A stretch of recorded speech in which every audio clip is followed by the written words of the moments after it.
Hey, it's Lynne Golodner, and this is the Make Meaning podcast. I am a writer and an entrepreneur, and through decades of writing articles for magazines and newspapers and authoring books, I've wondered what makes life meaningful and what makes work worth doing. In my day job, I help schools and universities, entrepreneurs, and leaders learn how to market and grow their reach. You can learn more about my company, Your People, at yourppl.com. I also am a writing coach, and I teach my signature Find Your Voice Writers Workshop through writingworkshops.com and at makemeaning.org. I help people, organizations, and movements find their voice and gain the confidence to use it. Because everything we do means something. Why waste your moments? You are needed. You can make the world better. And by caring about the people you encounter and the tasks you take on, you get closer every day to finding your unique meaning and living life with purpose. This podcast focuses on all the many ways people make meaning in the mundane. You'll hear stories of courageous people daring to imagine a life they love. If you like what you hear, give us a review on any of the podcast platforms you find this show. There are many ways to fill your life with meaning. Join us at makemeaning.org to learn more. Now, on to the show. One of the reasons I so like interviewing writers is that many have a sharp focus on the details of life and the world around us. Jacqueline Suskin is like that, as she helps people notice the details of their lives as a way of making meaning and finding purpose, which makes her the perfect guest for the Make Meaning podcast. Today, I'm so excited to speak with Jacqueline Suskin, who is a poet and educator who has been teaching workshops, writing books, and creating spontaneous poetry around the world since 2009. She has composed more than 40,000 improvisational poems with her ongoing writing project, Poem Store. Suskin is the author of 7 books, including The Edge of the Continent, Volume 1 through 3, Help in the Dark Season, and Every Day is a Poem. Her work has been featured in the New York Times, The Atlantic, and Yes Magazine. I'm also excited that Jacqueline recently relocated to Detroit, my neck of the woods. So not only do I get to welcome her onto this show, but I get to know her in person as a friend in the Metro Detroit area. So it's really exciting for me to be able to welcome Jacqueline Suskin to the Make Meaning podcast. Jacqueline Suskin, welcome to the Make Meaning podcast. Thanks for having me. You know, I first discovered you through your course, Every Day is a Poem, when it was reissued on Common, which made me so curious about you and how you came to do this work. So I'd love to hear about your journey and when you first realized that you were a poet.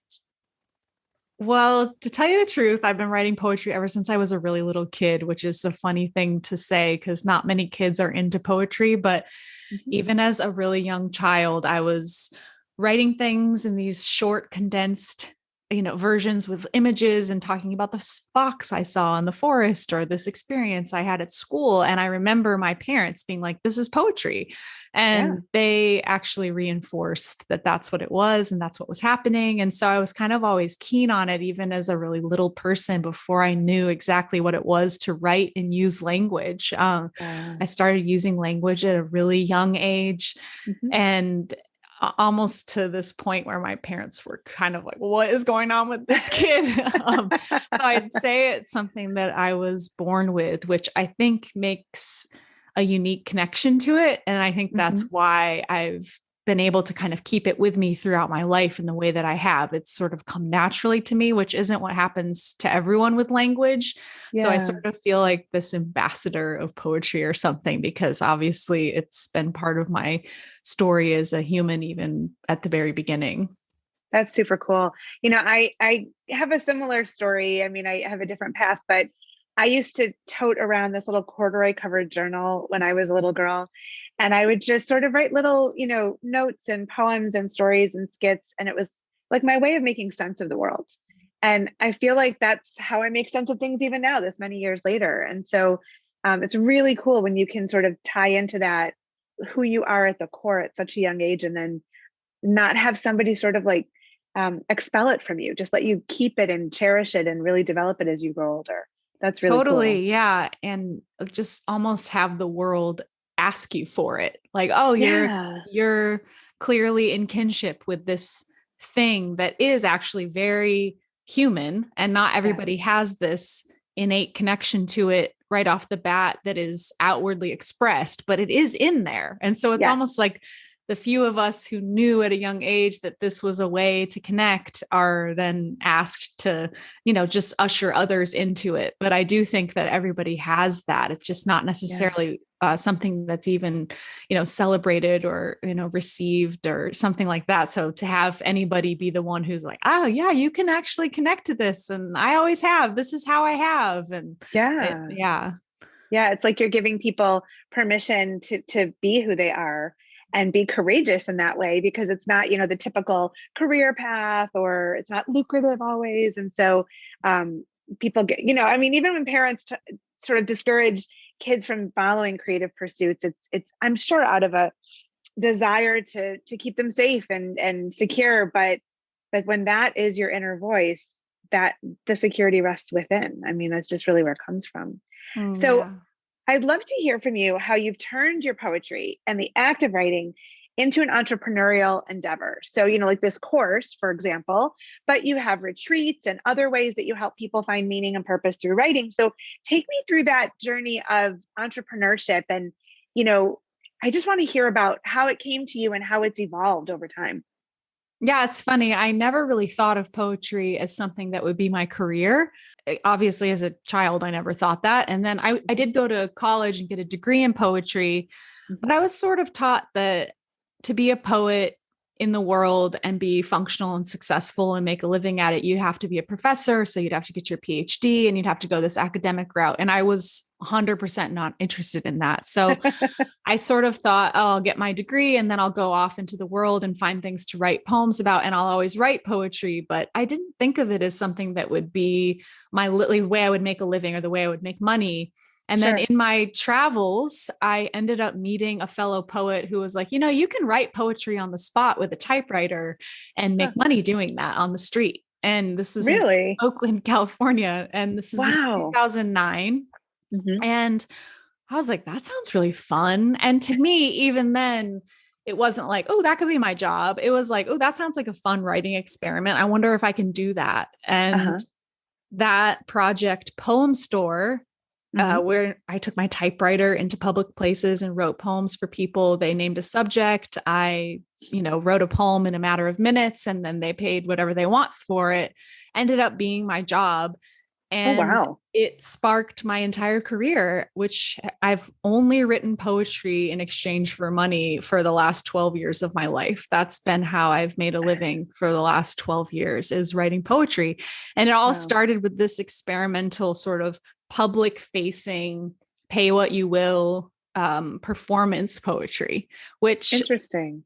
It's just funny how things add up in life, and you don't look at something as the thing that will be your bread and butter, and then it ends up being that, and it's the thing that you love. And I feel really amazed by that every day. I'm never like, oh yeah, that's my job. I'm always like, I cannot believe this is my job.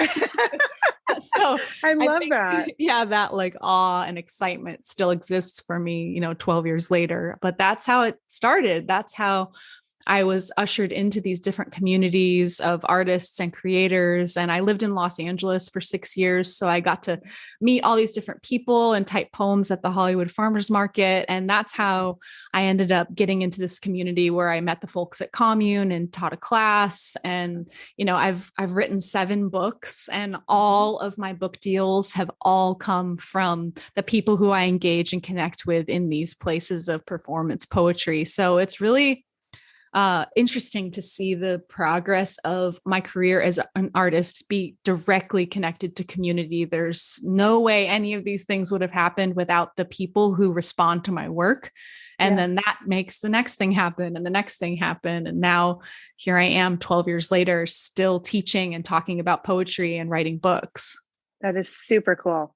And so I wonder, like, when you first started with your typewriter, outdoors, did you think people were going to pay for poems, or were you surprised, or did you think they'd, throw $1 your way and they threw 20 and you were like, wow, this is actually a way that it's touching people and they see value in it? Like how did the response come across?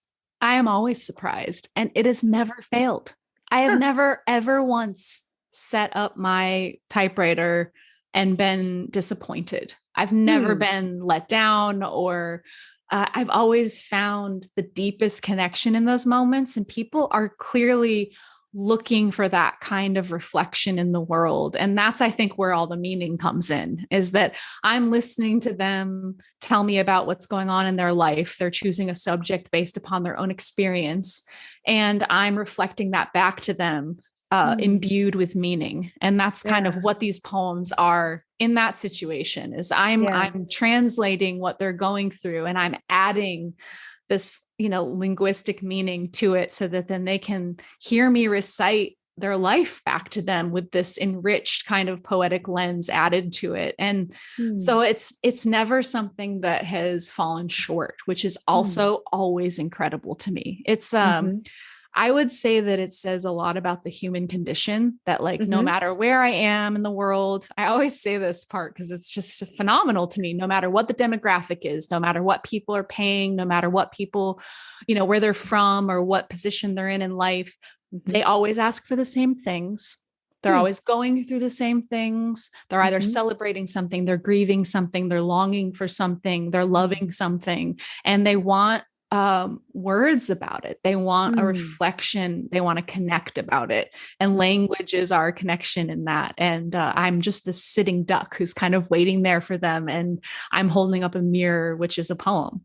Oh my, there's so much I want to unpack in that. And I'm sure as I go back through this, I'm going to have so many more questions, but I just think about, you're right. It's all, I was going to ask you, what is it that we're all going through, but then you listed it. And it's really true. And I wonder if you ever find yourself in a moment of pressure, or I'm not sure what to say about this, or is it just that connection, that warmth between you and the other person generates that creativity and the knowledge of what words need to come? Have you ever been at a loss for how to weave what they're looking for onto the page? I have never been at a loss in 12 years. That's never happened. And wow. I think the reason why that's never happened is really because of what you're saying. There's this connection there. And so whether I'm on the spot or I'm at home in my own studio responding to someone's email commission, there's this instantaneous connection that I have with their choice for what their subject matter is. And I can feel the importance of it. And I would say, on my own behalf, that there's a lot of empathy happening there, and a lot of, like psychic quality to it. And then I also would just say that there's this sense of, being able to kind of have that mirror quality and knowing these experiences myself as a human. And so part of it is, them and what they're offering and their energy and their eyes and what they're saying with their tone.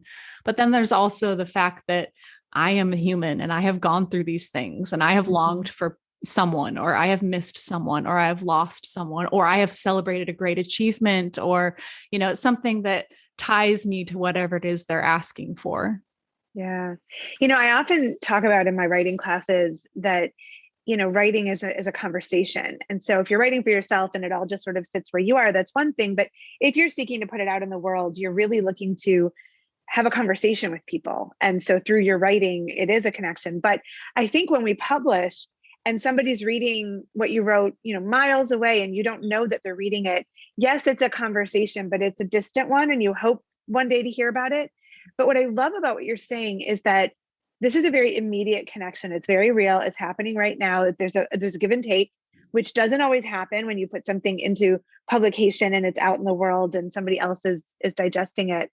And that's incredibly special, just to have knowledge of how it impacts somebody else and feedback and sort of that back and forth.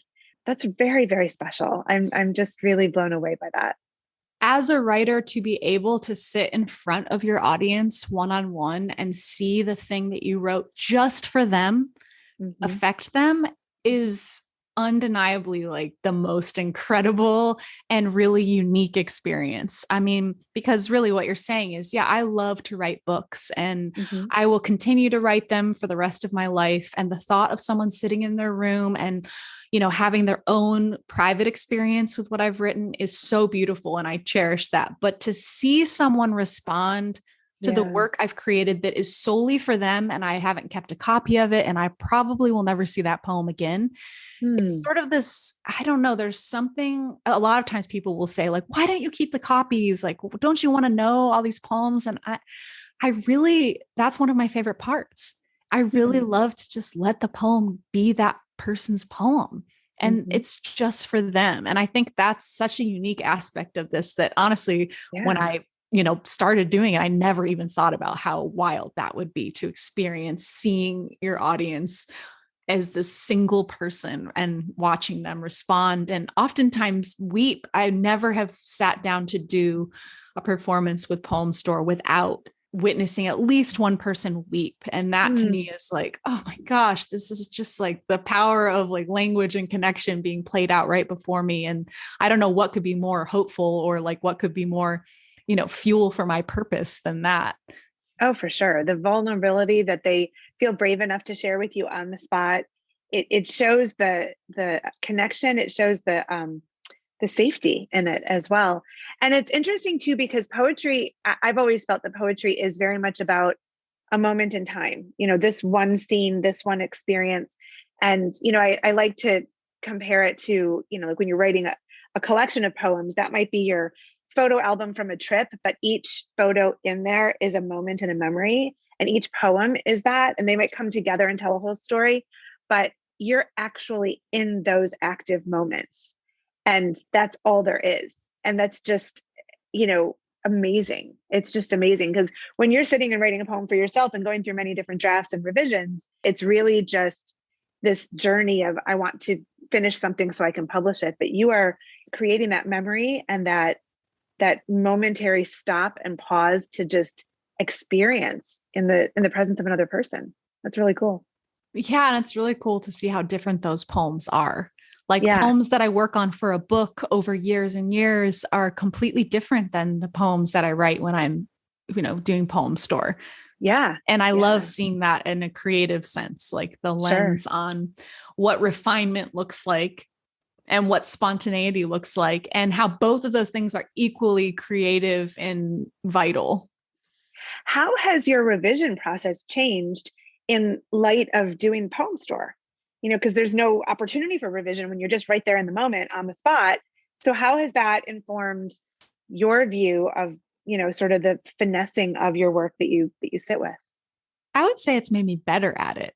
It's sort Yeah. of, I think it's even made me revere the editing process even more Hmm. because I think that for me, when I'm writing these spontaneous improvisational poems, I feel this. A lot of people will be like, are you channeling something? Like, what's happening? And I do feel this sense of like, I don't know what I've written until it's done, until Mm-hmm. I recite the poem to the person. I have no idea what's been on the page. It's like, as if I'm in some kind of trance or something. Mm. Yeah. And I think to be able to go and refine a poem and edit a poem later, I feel this other sense of divine presence or something, like some old tool that says like, and now how can you make it even more accessible, and now Mm. how can you enrich it even more? And so it's like this expansion of the initial feeling.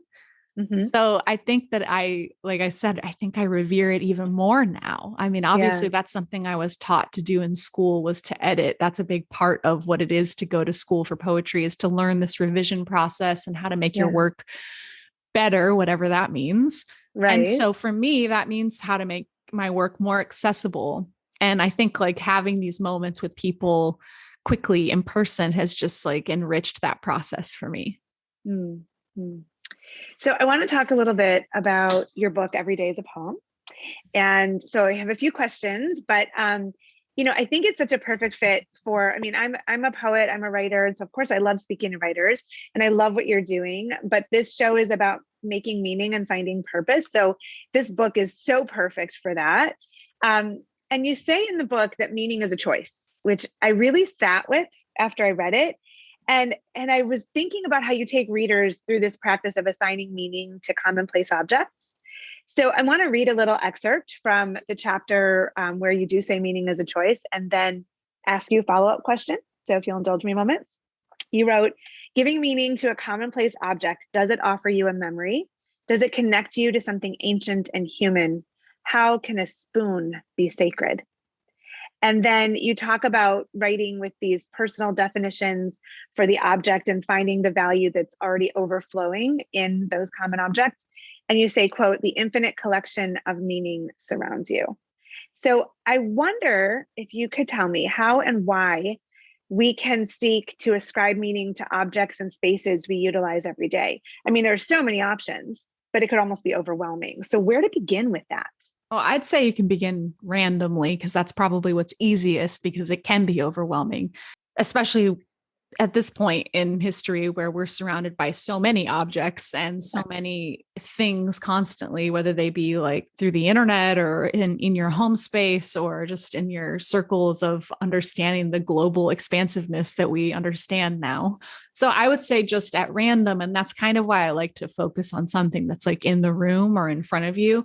It just seems like an easier entry point. Yeah, but I think that sense of choosing something and then choosing what it means to you sort of is like this initial invitation to understanding your power as a human being.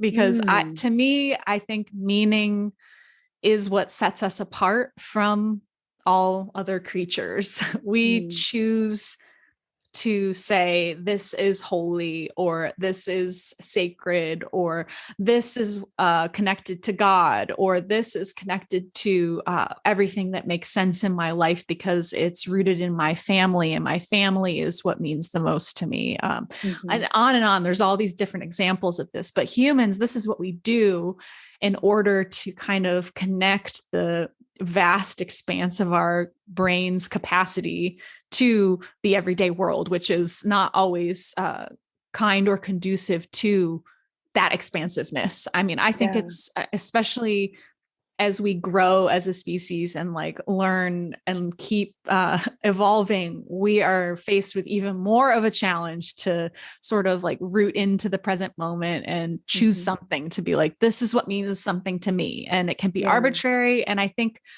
my point about that choice is that it can change.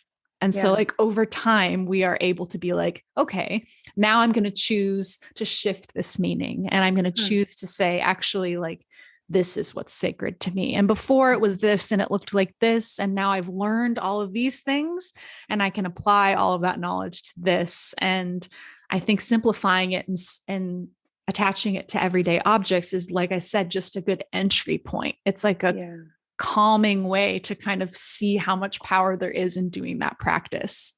Yeah, it elevates the moments. And what I love about the exercise is that it's bringing it into people's consciousness, because I don't know that we all notice the meaning we ascribe to something, good or bad. We just sort of do it, or maybe it's meaning that was given to us by parents or grandparents or someone, and we don't question it. And so in stopping in this chapter and making a choice to choose meaning for something, and whether it's a spoon or a book or something else, is making you aware of the fact that you do have that choice, that it's within your control. Absolutely. And I kind of think that that's what poetry just does all on its own.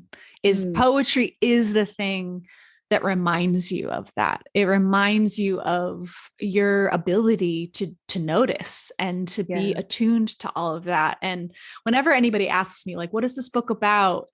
I'm always like, oh, it's just about cultivating a poetic mindset. It's not necessarily about writing a poem. It's about you like understanding after reading it that you have all of these tools and all of this possibility and potential within you to like really imbue your life with incredible meaning and purpose. And it's a choice to do that. And it does take work to do that. But if you can train your mind to do it, you live such a more fulfilling and inspiring life. And that doesn't mean you write volumes of poetry, but it does mean you see the world in this really poetic and rich way. Yeah. Yeah.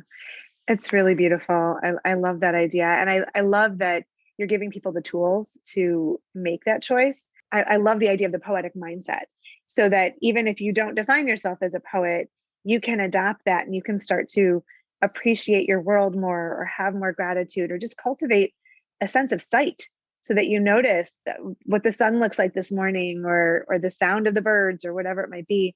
You know, I want to go to your chapter on purpose too, because I feel like that was really provocative. And one of the things you say in the book is that it's okay to not know your purpose, and that a lot of people, have it sort of within them, but it's waiting to be identified. And I was thinking about how we started this conversation, how you knew from such a young age that language was important to you, and you were writing poetry before you knew what poetry was.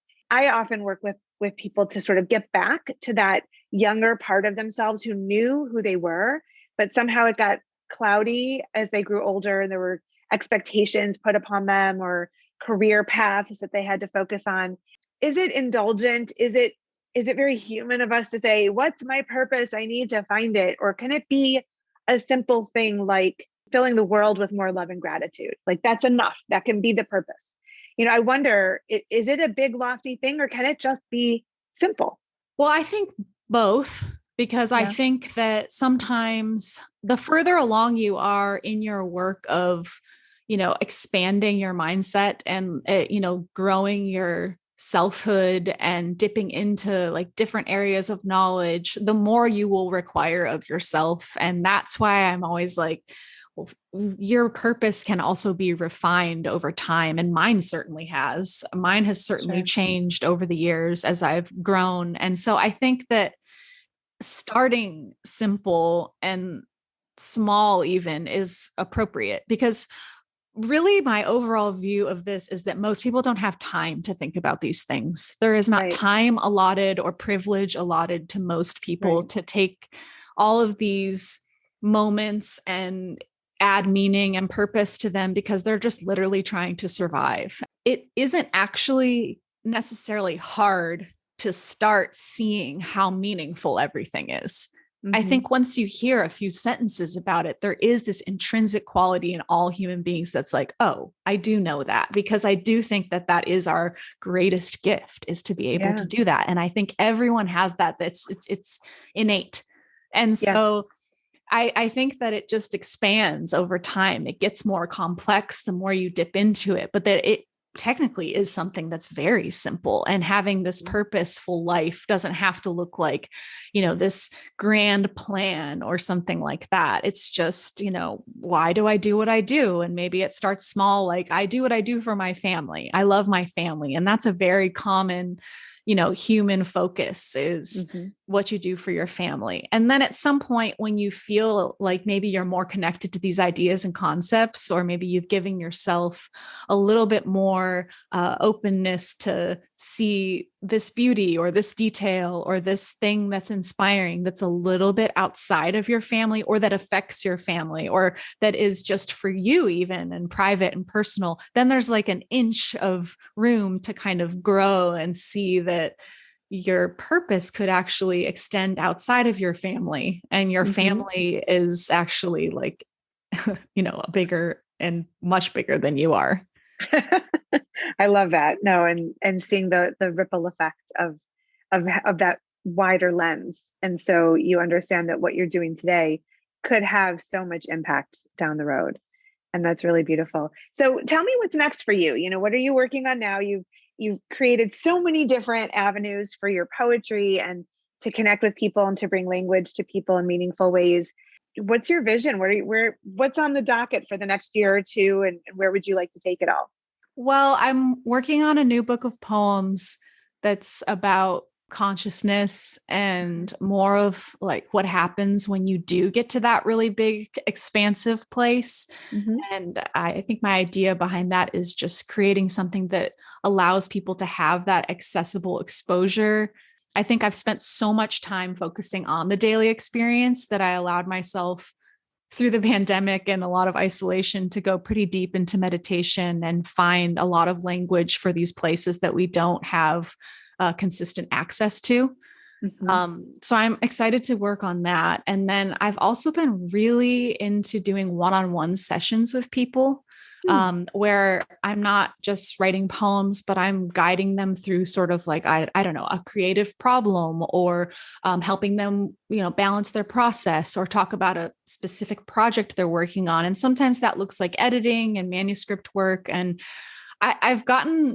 I love working one-on-one with people, but I've gotten to a point with Poem Store where that's actually like not something I can do anymore in Hmm. public. Yeah, After like a decade of that work, it started to wear on me psychically and physically. And sure. I was like, how can I shift this? And within the world of the pandemic, I've actually been able to connect with people online and do these sessions. And that feels like just kind of like another step in that same process of connection and reflection. And really, like, just as it was with Poem Store, I'm holding space.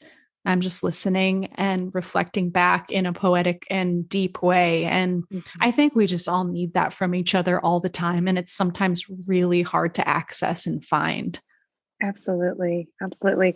If you could leave our listeners with a thought about poetry, what is most important for us in the consciousness now to know about the role of the poem, about our ability to connect with poems? What message would you want to leave them with? I think that poetry has built up to this point in history to be kind of this conduit for very direct, condensed, concise language, which we need because Mhm. for many reasons, our attention spans are shorter. We have a lot less time to spend pondering philosophy and considering the depths, but that is actually what we need to do as human beings to move forward.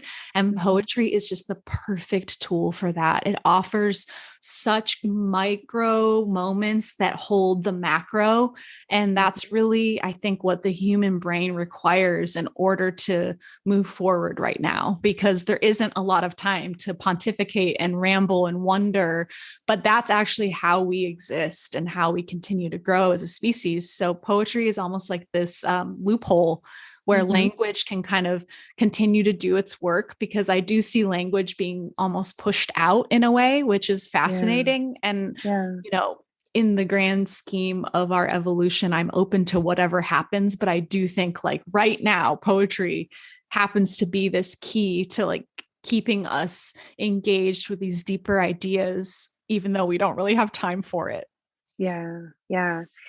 So, I guess our last question, I like to close episodes by asking my guests what advice you might offer listeners about how they can go in pursuit of their purpose and find meaning to elevate their lives, to take action today after they finish listening to this interview. What can they go and do to add more meaning and purpose into their lives? I really think it's helpful, like I said, to start with the room you're in and to kind of sit down and look around at your life and find an object and say, what does that mean to me? Why do I have that? What's the story behind that? Mhm. We're in this like overwhelming material moment on earth. Yeah. And I think that our material, tangible objects in our homes actually are probably our closest connection to meaning sometimes.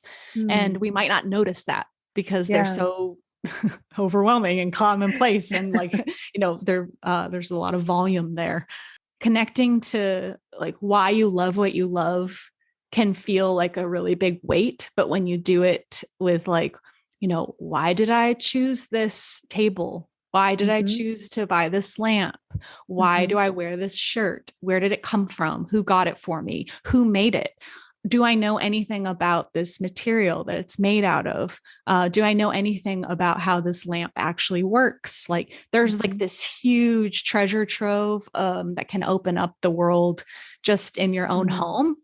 And I love to Yeah. offer that as a starting place because it's less, it seems less ambitious and it seems Hmm. less academic. It seems just way more grounding and simple.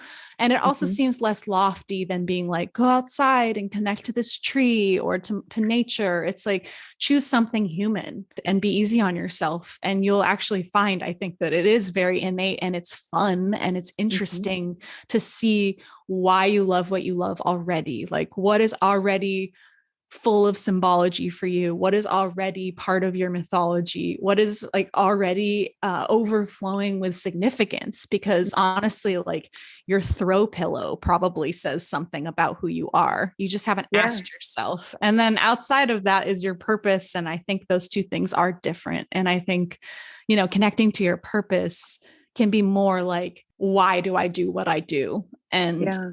I think that, like I said, can start really small with your family, and then you can kind of go out from there. Hmm. Lovely. I love all of this. We will put a lot of things in the show notes and all the different places that people can find you. Jacqueline Suskin, I'm so thrilled to have you on the Make Meaning podcast.